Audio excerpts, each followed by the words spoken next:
생활에 여유가 있는 사람은 생활에 여유가 없는 사람들에 대한 도리가 있습니다.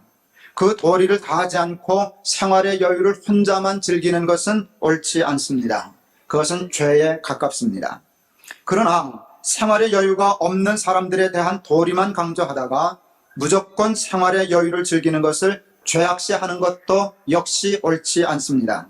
생활의 여유를 즐기는 것 자체를 죄악시하는 것은 기독교의 참 정신이 아닙니다. 예수님 당시 사람들이 예수님에게 물었습니다. 세례 요한의 제자들은 금식을 하는데 왜 당신의 제자들은 금식을 하지 않느냐?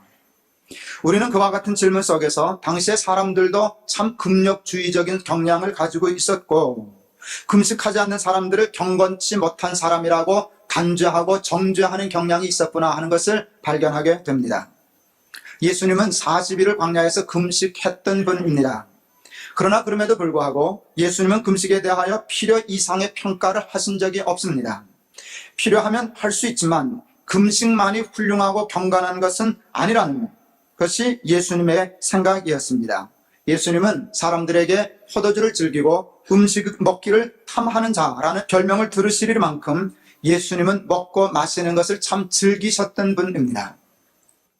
하나님은 우리들에게 참으로 많은 도리를 가르치십니다. 특히 여유 있는 자에, 여유 없는 자에 대한 도리를 참 많이 가르치십니다.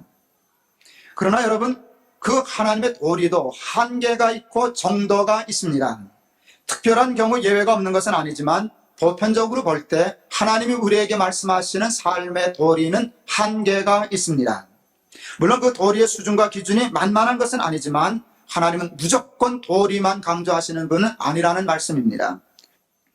저는 하나님이 삶의 도리만 강조하시는 분이 아니라고 생각합니다. 여러분, 오늘 이 설교 조금 헷갈리실 거예요. 여러분 아실 겁니다. 제가 얼마나 하나님이 우리에게 요구하시는 도리에 대한 설교를 강하게 하는 사람인가를 여러분은 아십니다. 근데 오늘 갑자기 그 설교 뒤집어지니까 저거 김동호 목사 맞나 이렇게 확인하고 싶으실 터인데, 여러분 제 설교가 오늘 맞습니다. 하나님은 도리를 우리에게 강조하시지만 삶의 도리만 우리에게 강조하시고 요구하시는 하나님이 아니십니다. 저는 하나님이 삶의 여유와 그것을 즐김도 건강한 것으로 인정해 주시는 하나님이시라고 믿습니다. 할 수 있는 대로 사랑하는 우리들에게 그와 같은 여유와 그것을 즐기고 사는 복을 주시기 위하여 최선을 다하시는 하나님이십니다. 하나님은 우리에게 주신 여유와 은혜와 축복을 누리고 즐기는 것을 즐기십니다. 그 즐거움 때문에 우리에게 복을 주시고 은혜를 주시고 축복을 주십니다. 그래서 우리는 그것을 누리고 즐기는 것을 하나님을 위하여 배울 줄 알아야 합니다. 하나님은 우리에게 은혜와 축복을 주시는 분이십니다. 하나님은 우리를 사랑하시기 때문에 우리가 항상 기뻐하며 늘 감사하면서 살기를 원하십니다. 하나님이 우리를 위하여 베풀어 주신 모든 은혜와 축복을 누리며 그것을 즐기며 살기를 하나님은 원하십니다. 죄로 말미암아 죽을 수밖에 없는 우리들을 구원해 주시고 뿐만 아니라 모든 각양 좋은 은사와 은혜와 축복을 더하여 주시는데 그것을 즐길 줄 모르고 한 걸음 더 나아가 그것을 죄악시하면서 산다는 것은 어리석은 일이 아닐 수 없습니다. 지난 주간 가족들과 함께 휴가를 다녀왔습니다. 3박 4일 설악산을 다녀왔습니다. 어머니, 저희 부부, 세 아들, 며느리 7명이 다녀왔습니다. 휴가 가는 데는 다른 돈은 참 아꼈어요. 하여간 식사 하나도 갈 때 점심 먹는 거, 오는 길에 점심 먹는 거 외에는 매식하지 않았습니다. 돈을 아낄 수 있는 대로 아껴서 그 아낀 돈을 다 아이들에게 상금으로 걸었습니다. 빙고 게임을 했습니다. 빙고 해가지고 3만 원 타가는 일이 작은 돈은 아니지만 그 3만 원에 애들이 완전히 돌았어요. 뭐 나오기만 하면 빙고가 뭐 소리가 얼마나 크고 우렁찬지 시간 가는 줄 모르고요.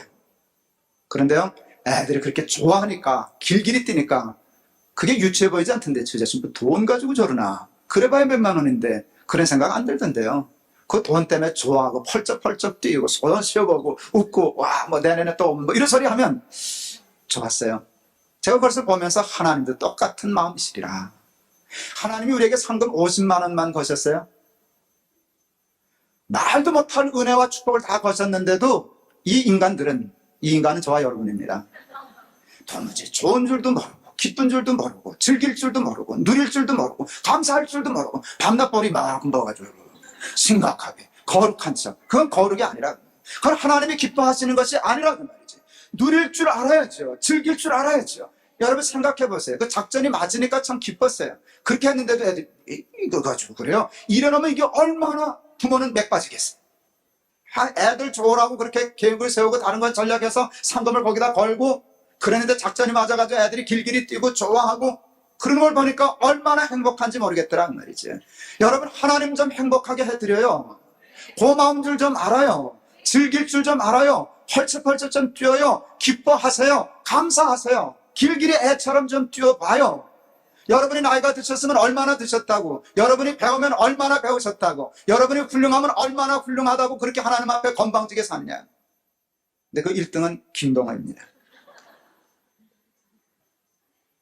저는 잘 놀 줄을 모릅니다. 저는 잘 웃을 줄도 모릅니다. 저는 장난을 칠 줄도 모릅니다. 저는 춤을 전혀 출 줄 모릅니다. 저는 사람들과 격이 없이 잘 어울릴 줄을 모릅니다. 저는 전통적이고 보수적인 기준에 의하면 아주 목사다운 사람에 가깝습니다. 사람들은 저와 같은 모습을 보고 점잖다, 경건하다, 거룩하다라고 흔히 생각하고 얘기합니다. 그러나 저는 그 생각에 동의하지 않습니다. 저는 제가 못마땅합니다. 저는 제가 사는 꼴이 하나님 앞엔 영 죄스럽습니다. 스스로 하나님의 은혜를 알지 못하는 사람같이 여겨지기 때문입니다. 길길이 뛰어야 되는데, 까불어야 되는데, 펄쩍펄쩍 뛰어야 되는데, 소리를 질러야 되는데 밤낮 심각합니다. 밤낮 근엄합니다. 그거는 예수 잘 믿는 꼴이 아닙니다. 하나님이 우리에게 베풀어 주신 은혜와 축복이 얼마나 큰데 그것을 생각하면 밤낮 기뻐하고 밤낮 감사하고 밤낮 노래하고 밤낮 춤을 추어도 모자랄 것입니다.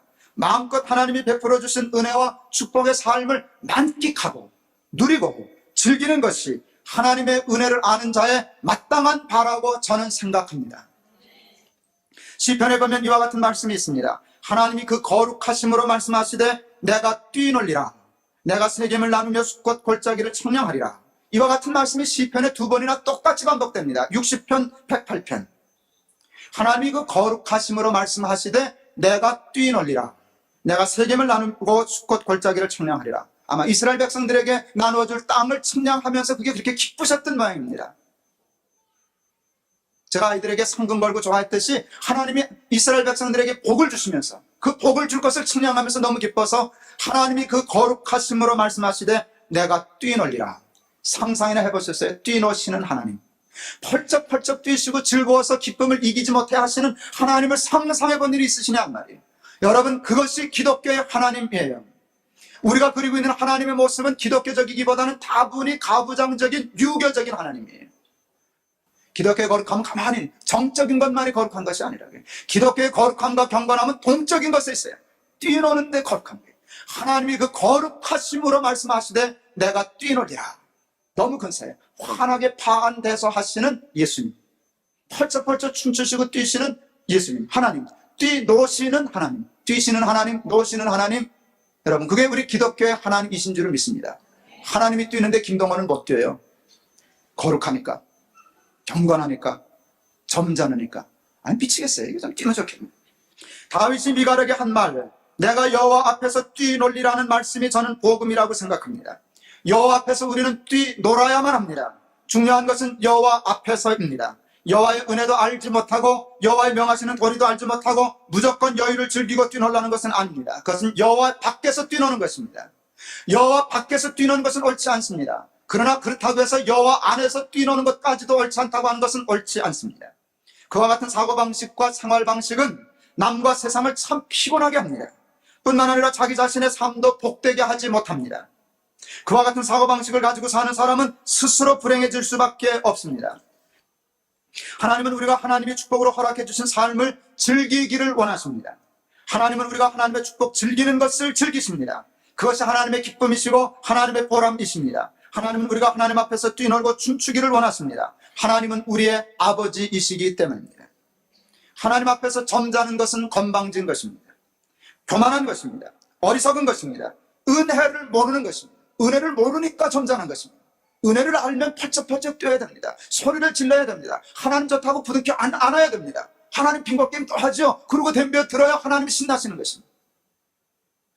물론 도리를 모르고 은혜를 모르고 뛰노는 것은 옳지 않습니다. 그러나 여유 있는 자의 도리를 잘 감당하고 여유 있는 삶을 베풀어 주신 하나님께 감사할 줄 안다면 그 여유를 누리고 즐길 줄 알아야 합니다. 말씀을 마치려고 합니다. 저는 하나님의 은혜도 모르고 여유 없는 사람들의 가난과 아픔을 전혀 생각하지 않고 무조건 자기 자신들에 대한 여유만 즐기고 사는 사람들이 옳지 않다고 생각합니다. 저들은 세상과 다른 사람들을 가난하게 하는 사람들이기 때문입니다. 그러나 저는 그와 똑같이 무조건 사람들의 여유와 부유함과 그것을 즐김을 시기하며 죄악시하는 사람들도 싫습니다. 피곤합니다. 저들 또한 세상을 가난하게 만드는 사람이기 때문입니다. 자신들이 가난하고 여유 없다는 것만으로 모든 사람이 다 자기와 같아야만 직성이 풀리는 것은 여러분 옹졸한 것입니다. 여러분 다 자기와 같이 가난해야만 된다고 주장하고 또 실제로 그렇게 하기 위하여 자기의 최선을 다하는 사람들이 저는 싫습니다. 세상을 가난하게 하는 사람이기 때문입니다. 가난하면 가난한 대로, 부하면 부한 대로 살게 내버려 두세요. 가난한 사람도 부한 사람을 인정해야 하고 부한 사람도 가난한 사람을 인정해야 합니다. 다 자기 같아라 얘기하는 일은 여러분 옳지 않습니다. 기독교인의 삶을 감사와 도리와 즐김이라고 표현하면 어떨까 하는 생각을 해보았습니다. 저는 그것이 바로 우리 기독교인이 살아내야 할 건강한 삶이라고 생각합니다. 전도서에 보면 다음과 같은 말씀이 있습니다. 여러분 이 말씀이 참 재밌고 중요해요. 두 말씀을 잘 비교해 보시면 매우 중요한 인사이트를 얻을 수 있어요. 또한 어떤 사람에게든지 하나님이 재물과 부여를 그에게 주사 능히 누리게 하시며 제 몫을 받아 수고함으로 즐거워하게 하신 것은 하나님의 선물이라. 하나님의 선물인데 둘이 있어요. 재물과 부여를 주셨어요. 근데 그것뿐만이 아니에요. 그것을 누릴 줄 알고 즐길 줄 아는 것, 그게 복이에요. 다음 얘기를 들어보세요.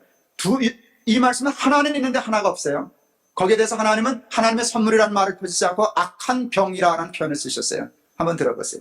어떤 사람은 그의 영혼이 바라는 모든 소원에 부족함이 없어 재물과 부여와 존귀를 하나님께 받았으나, 하나는 받았어요. 그러나 하나님께서 그가 그것을 누리도록 허락하지 아니하셨으므로 다른 사람이 누리나니 이것도 헛되어 악한 병이니라.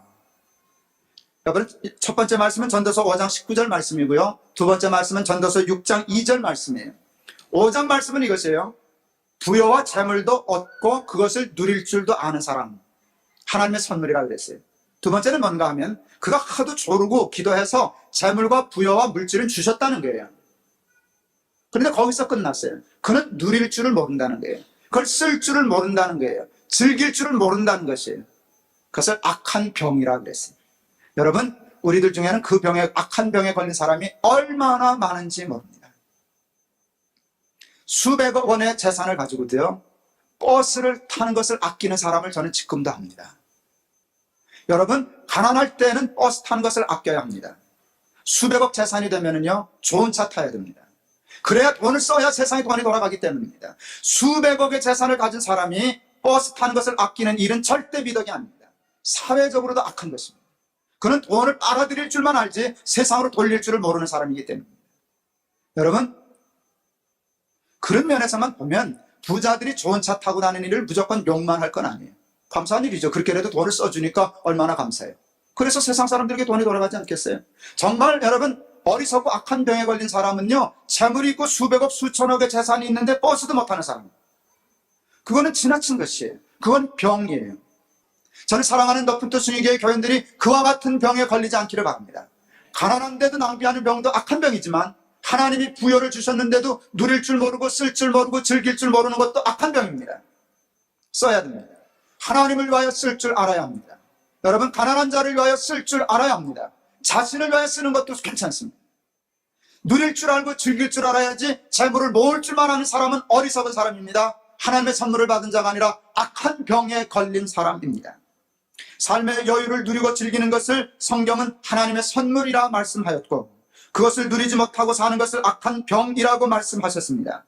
유교적이고 불교적인 경건에서 벗어나 하나님의 은혜에 감사하고 하나님이 명령하시고 당부하신 도리를 다 감당한 후 하나님 안에서 자유하며 하나님이 주신 은혜를 만끽하며 항상 기뻐하며 주 안에서 뛰노는 밝은 삶을 살아가는 저와 여러분, 그리고 사랑하는 여러분의 자녀들이 다 되실 수 있기를 바랍니다. 설교는 다 마쳤습니다. 제가 참 열심히 조심해서 설교를 했는데 이 설교는 그래도 위험합니다. 여러분이 다른 건 다 잊어버리고 이것만 기억할 거기 때문입니다. 놀아도 된대, 누려도 된대, 즐겨도 된대. 여러분, 그건 아주 설교를 잘못 들은 것입니다. 감사할 줄 알고, 하나님 안에서 뛰는 것이 감사할 줄 알고, 도리를 다하고, 그리고 누리자는 것이.